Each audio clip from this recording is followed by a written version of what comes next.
I, 30 million, need to get this off my chest because things have completely gone wrong with my wife Melissa, 28. We've been married for 3 years and together for nearly 6. We first met in this bar through mutual friends. She wasn't supermodel hot, but she was obviously lovely and exuded a confident air that drew me in immediately. We hit it off, exchanged numbers, and began dating a few weeks later. The first couple of years were actually pretty fantastic. We went on weekend getaways and met each other's families, as couples do. Her parents were a little standoffish, but whatever. We moved in together. After a year, I proposed on our 2-year anniversary, and we married around 8 months later in a simple ceremony with family and close friends. I purchased a home around 6 months before the wedding. My name appears on everything since I paid the down payment with the money I saved by working my ass off for the first year of marriage. Before we continue with today's story, if you're enjoying what you've heard so far, please hit that subscribe button. Every new subscriber helps me keep sharing these inspiring tales that touch your day. Thank you for your support. Everything was well. We'd both come home from work, cook dinner together, and watch television. Normal stuff.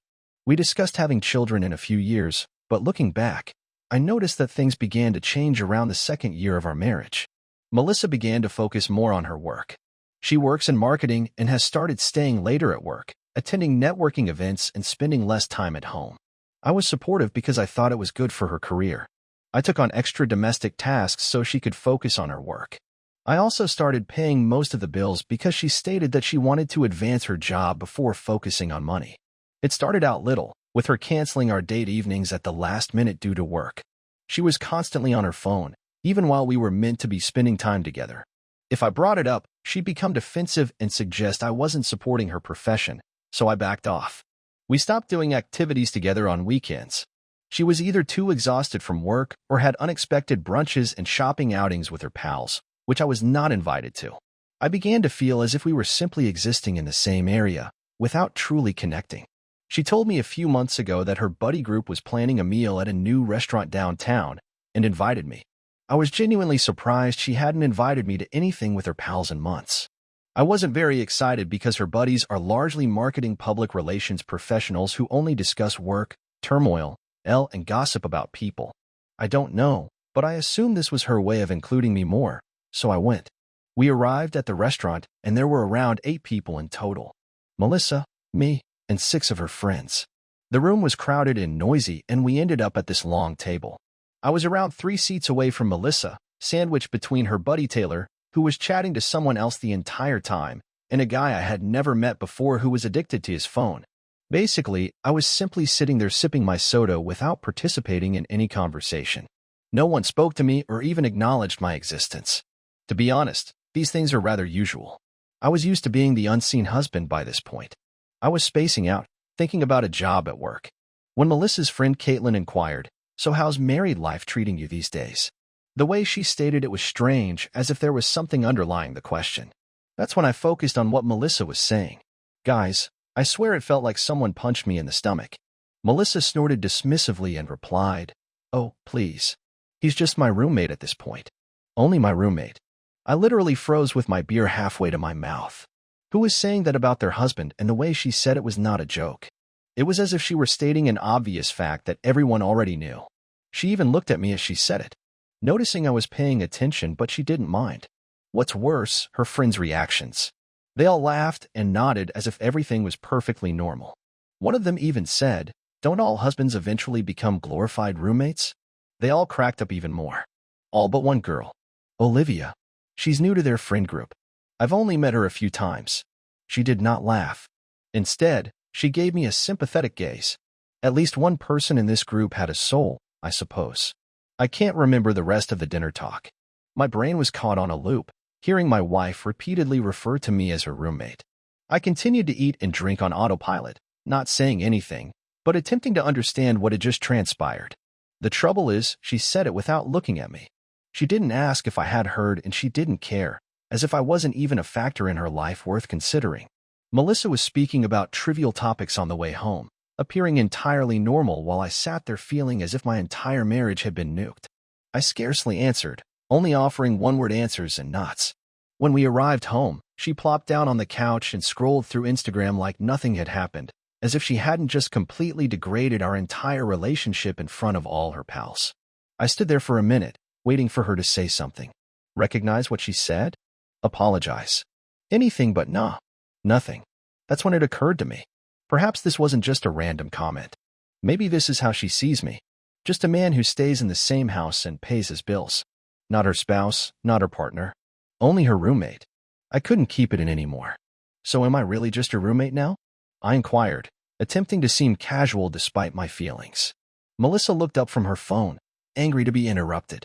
What are you talking about? At dinner, you told your friends I'm just your roommate at this point. She rolled her eyes and returned to scrolling. Oh my God. It was just a joke. Don't be so sensitive. That's just how we talk sometimes. Didn't sound like a joke, I said. Well, it was, she retorted. You're seriously overreacting. Can we not do this right now? I'm tired. And that was all. No apologies. There's no explanation. Not even acknowledging that it might have harmed me. Simply disregarding my feelings and making it appear as if I was at blame for being sad. I didn't want to exacerbate the situation because I was still trying to process everything. Plus, I wanted to consider how to approach this. But one thing was clear. Something was badly wrong in our relationship, and I couldn't deny it any longer. The next morning, I followed my usual routine on autopilot. Melissa was hurrying around as usual, barely addressing me except to inquire whether I had seen her phone charger. It was just another routine day for her as I drove to work. I kept revisiting that moment from supper in my thoughts. The more I thought about it, the angrier I became. I've worked hard for years to construct a life with this woman. I purchased the house we live in.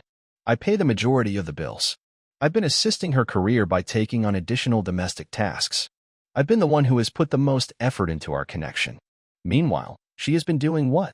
Going out with pals, working late, paying little attention to me. And this is how she views me. Just a guy who happens to reside in the same house. By the time I arrived at work, I had made a decision. If Melissa prefers a roommate above a husband, she will get one. During my lunch break, I opened a new bank account and transferred the majority of our money from our joint account to it. I only left enough to meet my portion of the bills for the month. Not a penny more. I used to pay 80% of everything because I earned more. But roommates split the bill 50-50, right? When I went home that evening, I didn't ask Melissa about her day, as I usually would. I did not inform her about me. I simply said hey, and went directly to the spare room where I keep my gaming gear. Usually, I'd wait for her to complete work before we decided on dinner, but not tonight. I ordered a pizza just for myself when it arrived. I took a few slices and returned to my game. Melissa entered the room a few minutes later, bewildered. Did you order pizza? Where's mine? I shrugged, still staring at my tablet. Oh, I just ordered for myself. Figured you'd get something if you were hungry. She waited there for a second, hoping for a more detailed explanation. When I said nothing else, she just murmured okay and exited the room. A bit later, I heard her in the kitchen, preparing something that marked the beginning of what I now call Operation Roommate. Over the next few weeks, I gradually changed how I interacted with Melissa. I stopped texting her during the day to check in. I stopped getting groceries for her. I stopped washing her clothes with mine. I stopped asking whether she needed anything when I went shopping. I stopped telling her when I was going out or when I would return home. I stopped cooking dinner for both of us. Essentially, I stopped doing all the husband's things and began acting like we were just two people sharing a shared space like housemates.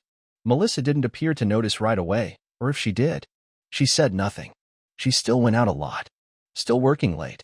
Even when she was at home, she was glued to her phone. However, after approximately a week, things began to alter. One night she came home, opened the fridge, and gave me an irritated expression. Melissa's buddy was the only one who appeared uncomfortable when Melissa introduced me as her roommate at supper. Hey, Jake. Right, she said, walking over to Melissa's husband. I nodded. Yeah. Hey, Olivia. She grinned, surprised. I remember your name. Good memory. Didn't know you came here every morning. Their coffee is better than the office stuff. There was an awkward moment.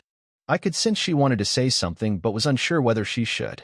Finally, she stated, I've been trying to contact out Melissa's comments at the dinner a few weeks earlier were inappropriate. I simply wanted you to know that not everyone felt it was hilarious. I was surprised that someone acknowledged it. Thanks, I appreciate that. Are you all okay? I mean, it's not my business. I shrugged. We're figuring things out. No way was I going to put my marital issues on someone I barely knew. Even if she appeared pleasant, Olivia nodded. Well, I hope everything works out. For what it's worth, I think. You seem like a gentleman. This made me grin for the first time in weeks. Thanks, Olivia. We ended up sitting together for about 15 minutes, just talking. And it turns out she's actually pretty cool. She works as a physical therapist. Arrived in the city about 6 months ago and met Melissa and her group through a common friend. She was easy to talk to, and it felt good to have a real conversation with someone who actually cared about what I had to say.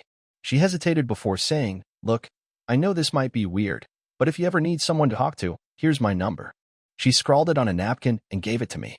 I honestly felt it was a bit strange, like crossing a line.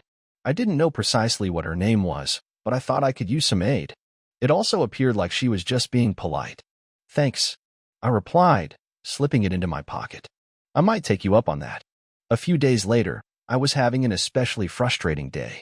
Melissa had become increasingly irritated by the roommate situation, grumbling about having to contribute more to bills and calling me juvenile. Then I discovered that someone had used our joint credit card, which I believed had been revoked, but evidently wasn't to purchase a $500 purse. 3 guesses who I was sitting in my car in the office parking lot, angry when I remembered Olivia's phone number and decided to call her. Perhaps she knew what Melissa was doing, so I messaged her. "Hey, this is Jake. Is the offer to chat still open?" She replied almost instantly. "Absolutely. Is everything okay?" We met for coffee after work. I didn't intend to dump everything on her, but staring into her huge warm eyes, it all came out. The roommate joke, how Melissa had been distant for months, and how I'd initiated Operation Roommate. All of it. Olivia simply listened, asking occasional questions rather than passing judgment. When I finished, she sighed. "I don't know Melissa very well, but based on what I've seen in the group, she talks about you differently when you aren't present." My stomach plummeted.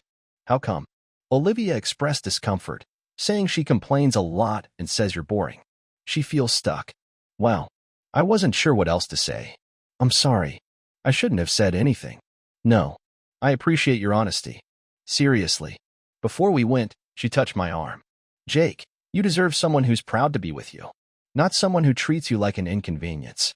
That hit me hard because she was correct. For the first time, I saw Olivia, not simply as Melissa's friend, not just as someone who happens to be present, but as someone who observed me, who saw the cracks before I even acknowledged they existed. We began messaging after that. It was just regular conversation. How the day went. Little annoyances, inside jokes. But it seemed different for the first time in a long time. I wasn't just talking to fill the silence. Someone wanted to hear what I had to say. No sighing. No. I roll. Just a real chat with someone who cares. And man, I didn't realize how much I missed it till I got it back. Of course, Melissa didn't notice. She was too caught up in her own world, going out many nights a week with business pals, getting home late, and smelling like cologne that wasn't mine. I was not foolish. I knew where this was going, but I wanted proof before making my next step. Now let me be clear. I'm not the suspicious kind. Really, I am not. I've been cheated on before back in college, and I promised myself I wouldn't be that anxious partner who constantly checks phones. However, there is a distinction between being paranoid and just connecting obvious dots. Melissa was displaying all the traditional signs. Staying out late. She is being clandestine with her phone. I suddenly made new work buddies that I had never met before, getting suited for office meetings. The cologne fragrance. I mean, come on. I needed to know for sure. The setup. First, I attempted a straightforward approach. "So, who is this new work friend you have been spending so much time with?" I asked casually one morning. Melissa barely glanced up from her phone. "What?" "Oh, simply members of the marketing staff. No one is interesting. Seems like you've been with them a lot lately." She rolled her eyes. "What are you doing with my schedule now?" She then smirked and created air quotes with her fingers. "I thought we were only roommates." I merely shrugged and walked away. Just making conversation. I said it was clear that the straight approach would not work. So I made a decision that some people may condemn me for, but whatever. I purchased an AirTag. If you're unfamiliar with the term, it refers to a little tracking gadget manufactured by Apple. You're intended to use it to find your keys or baggage, but people also use it for other purposes. I waited for a morning when Melissa was still asleep. Her automobile keys were on the counter as usual. I quickly took them, inserted the AirTag into a little compartment in the center console where she stored spare cash and receipts, and returned the keys. The whole thing took about 30s. The truth comes out. Melissa texted the next day, stating she'd be working late again and asked not to wait. The timing was ideal for testing my new setup. Around 6 p.m., I launched the Find My app on my phone to verify the AirTag's location. It showed that her automobile was on the move. I watched her drive, not toward her downtown workplace, but I was going to a luxury apartment complex on the city's north side. Her automobile came to a stop at about 6:45 p.m. My heart pounded. Part of me hoped for an innocent explanation, like a friend living there or a work event. But deep down, I knew. I watched her movements for 3 days and discovered a clear pattern. Tuesday, she told me she was having dinner with coworkers. Her car was at the same apartment complex from 7 p.m. to 11 p.m. Thursday. She said she had a client meeting. Car was at the apartment complex from 6:30 p.m. to nearly midnight. Throughout all of this, I texted Olivia, not telling her what I was doing, but screaming about Melissa's blatant lies. Olivia was supportive but cautious. "Are you certain you want to know?" She texted. "Sometimes finding out only makes things worse." "I need to know." I told him I was tired of being played for a fool. The following Tuesday, when Melissa stated she had another late meeting, I told her I was going to grab drinks with some guys from work and wouldn't be home till late, which was obviously a lie. Instead, I parked down the street from the apartment complex and waited. Melissa's car arrived at 6:30 p.m., and I watched as she parked, checked her cosmetics in the mirror, got out, and walked to one of the buildings, typing a code at the door and entering. I sat there for maybe 15 minutes debating what to do next. Part of me wanted to storm in and catch them in the act and make a big scene. But what would that accomplish? More drama? No thanks. Instead, I took pictures of her car in the lot of the building. She entered, then took a deep breath and drove home. Melissa was cheating on me, and now I had all the proof I needed. The question was, what was I going to do about it? I called Olivia on the way home, and when she answered, I simply stated, "You were right about everything." "Oh, Jake," she whispered softly. "I am so sorry. What are you planning to do?" "I don't know yet." I told her, but I'm done being just her roommate. I slept in the spare room that night, and Melissa didn't notice. I wasn't in our bed when she arrived home after midnight the following day. I called in ill to work because I couldn't concentrate on spreadsheets and meetings when my marriage was collapsing. I spent the morning researching divorce lawyers and found one with positive reviews who could see me that afternoon. When I got down with him, I explained everything. The roommate comment, the infidelity, the housing issue, and our money. "So what am I looking at here?" I inquired after explaining everything. The lawyer leaned back in his chair and said, "Well, you're in a fairly solid legal position. The house is in your name, and you owned it before marriage. Therefore, it is probably protected. Having no children simplifies things. Virginia is not a no-fault state. Thus, her adultery could benefit you. The important question is, how contentious do you want this to be?" I considered it. "I don't want drama. I just want out." The lawyer smirked. "You're a smart man. Those who want vengeance end up paying me a lot more money." He then gave me a knowing glance. "Let's start drafting the paperwork. Meanwhile, document everything. Her absence is evidence of the affair and financial documents. And don't tell her you're filing until we're prepared." I paid his retainer and departed, feeling lighter, as if I'd finally taken control of the problem. When I arrived home, Olivia texted me, "How are you doing?" I proposed we meet for coffee, and she accepted. We met at a quiet small area a few towns away where Melissa's pals would notice us. Olivia looked troubled when she saw me. "You look exhausted," she remarked. "I haven't been sleeping much." I admitted absently, stirring my coffee. "I met with a divorce lawyer today." Her eyes widened. "Wow, that was fast." Once I learned for certain about cheating, it wasn't a difficult decision. "Our marriage has been dead for several months." She nodded. "I understand, but it's still a big step." She reached across the table and squeezed my hand, a swift, encouraging gesture that seemed more genuine than any contact I'd had from Melissa in months. "What happens now?" she asked. "A lawyer is preparing the papers. I am gathering evidence. Then I serve her and ask her to go. She's not going to like that." I shrugged. Tough. She should have considered that before cheating on me. We talked for nearly 2 hours, not only about the divorce but about everything. Our careers, kids, favorite movies, and vacation adventures. It was so easy to chat with Olivia. There was no judgment, no stress. Just two individuals who were truly interested in what the other had to say. When we eventually said our goodbyes, she hugged me and whispered, "You'll be fine, Jake." Better than okay. For the first time in weeks, I truly believed it. Over the next few days, I kept gathering evidence, taking screenshots of our bank statements, proving I paid for everything, downloading records of Melissa's credit card charges, fancy restaurants. I never went to hotel charges on nights she was supposed to be with friends, and backing up her AirTag location history. Put everything in a folder for my lawyer, Richard. Melissa, on the other hand, was entirely unconcerned, continuing with her usual schedule of getting home late, barely speaking to me, and spending weekends with friends.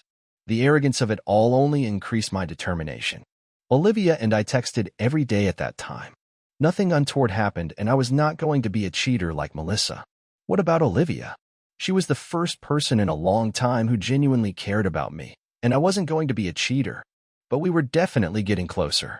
She told me about her previous relationships and her difficult family, and I opened up about things I hadn't told anyone in years. She made me laugh when I didn't think I could, and I thought it was nice to have someone supportive through all of this.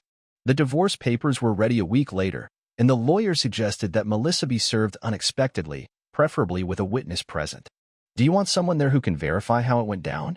He told me, especially if she gets emotional or makes threats without thinking twice. I requested Olivia to be my witness. She consented quickly. I'll be there. She texted, whatever you need. I chose the date for Friday night, knowing Melissa would be home. It was time to end this farce of a marriage once and for all. Friday arrived faster than I expected, and I spent the morning going over the plan with the lawyer, making sure I understood exactly what to say and how to handle various circumstances. He handed me the divorce papers and a manila envelope that felt far too light for something so significant. Olivia sent me supportive texts throughout the day. You can do this. Stay strong. I'll be there. Simple words, but they were helpful. We decided to meet at a coffee shop near my house at 6 p.m. Melissa normally arrived home around 7 p.m. on Fridays, when she wasn't going straight to her jerk's place, and the plan was for Olivia to come over around 6:30, after which we'd wait for Melissa together. We remained there for a while, not really drinking our coffees, just passing the time. And at 6:25, we drove to my house. Olivia's automobile was far finer than I expected. A luxury SUV that must have cost a fortune. We came into the house, and I paused for a moment. It seemed strange having Olivia, Melissa's old friend, in our space. Except it wasn't our space anymore. And Olivia wasn't Melissa's friend anymore. I gave her a quick tour, pointing out different objects to break the stillness. She grinned. That little knowing smile. You don't have to give me the real estate agent walkthrough, Jake. I'm only here for moral support. I chuckled and rubbed the back of my neck. Yeah, guess I'm just not accustomed to it. You know, someone truly wants to be here. She angled her head as if she were reading between the lines, and then as we came to a halt in the living room, she reached out and adjusted my shirt collar, smoothing it down with a slight touch as if it were the most natural thing in the world. I froze. But the way she did it, so familiar and casual, made my gut knot. It had been a long time since someone touched me with affection rather than obligation. There, she whispered, her fingertips lingering for just a second too long before she stepped back. You're all set. I gulped and tried to ignore the heat rising up my neck. Thanks. She just smirked and plopped down on the couch as if she had always belonged there. Anytime. And just like that, I started seeing Olivia in a way I hadn't before. Around 7:10, I heard Melissa's car pull into the driveway. Olivia and I were sitting in the living room. The divorce papers were neatly put out on the coffee table, waiting. Everything was in place. The front door opened and Melissa walked in as casually as ever, taking a few steps before she noticed us, then halted. Her eyes shifted from me to Olivia and back again. What is going on? She asked, her tone already defensive. Why is she here? I stood up and said, we need to talk, Melissa. Her gaze clouded as she glanced at Olivia once more. Why is she here for that? This is our house. She's here as a witness, I added, picking up the envelope and allowing her to sense the gravity of the situation before passing it over. Melissa folded her arms. A witness to what? I handed her the paperwork and said, I'm filing for divorce. The way her expression plummeted was priceless, as if her brain had short-circuited and was fumbling for an answer. Divorce? She echoed. She scoffed as if grasping at straws. Are you serious? Are you over your little roommate's tantrum? No, I answered, unshaken. Because you're cheating on me and have been for months. She gave out a sharp, forceful laugh. That's ridiculous. I am not cheating on you. Don't. I interrupted her performance. I know about the guy at the Parkview Apartments. I know how frequently you're there. Her face lost its color. Did you follow me? What the hell, Jake? I shook my head, amused by how fast she transferred the blame. I didn't need to. I tapped my phone. I have weeks of proof. Every late night. Every business function. Every ladies' night out. All leading to the same place. Her eyes shifted to Olivia, then back to me, and her shock turned into rage. Did you trace me? That is crazy. She then pointed toward Olivia, spitting the words as if they would burn. So you brought her here for this? She had been yearning for this moment since the day she met you. Olivia did not react. She did not have to. I wasn't going to let Melissa change the script. Olivia has nothing to do with this. I said with confidence. This is about you. Your choices and the fact that you got caught. Melissa's arms tightened across her chest, shifting gears. So I botched up, Jake. Sometimes people make mistakes. That doesn't mean we throw everything away. Her voice softened and her gaze focused on mine. We can repair this. Counseling a fresh start. I'll stop seeing him. Let's talk about it alone. She gave Olivia a stare as if she could remove her from the room. That was when I twisted the knife. I leaned back and gave her the same blank stare she'd given me so many times. Why are you upset, anyway? I inquired, my tone tinged with contempt. I'm just your roommate, right? That's what you wanted. She scoffed and rolled her eyes as if I were the one being ridiculous. That you're still mad about that, Jake? It was a joke. I nodded as if I had finally understood her argument. Oh, right. It was a joke. Hilarious. I tilted my head. Wait, so you do joke about replacing your husband with another guy? Just checking. Her jaw tightened, but I was not finished. You were right, though. I said, my voice silky. We're just roommates. And since I'm the one paying the majority of the rent, I motioned toward the door. Yeah, I'm going to need you to pack up and get the hell out of my house. She totally lost it. I started crying, screaming, throwing things. The works. He called me every name in the book, then went begging, and then back to fury. Classic manipulative tactics may have worked on me in the past, but not longer. Where am I supposed to go? She asked repeatedly, as if it were my responsibility to find it. I shrugged. I don't know. Maybe your boyfriend's place. You seem to spend enough time there already. That just made her angrier. She eventually stormed out, slamming the door so forcefully that a picture tumbled from the wall. Olivia assisted me in cleaning up the mess Melissa had left behind. That went about as well as expected. I said, attempting a joke. Olivia offered me a compassionate grin. You did great. Stood your ground. Melissa returned the next day with her friend Taylor, intending to simply move back and like nothing had happened. I'd replaced the locks. They were stuck outside, calling my phone and knocking on the door. I didn't respond. Instead, texting her that she could come grab her belongings on Saturday when I'd have my brother with me. That Saturday was tense. My brother Mike arrived early, which was fortunate given that Melissa arrived with Taylor and her father. Thank you for watching. If you haven't subscribed yet, please do so and hit the notification bell to stay updated with more shocking real-life stories happening around you.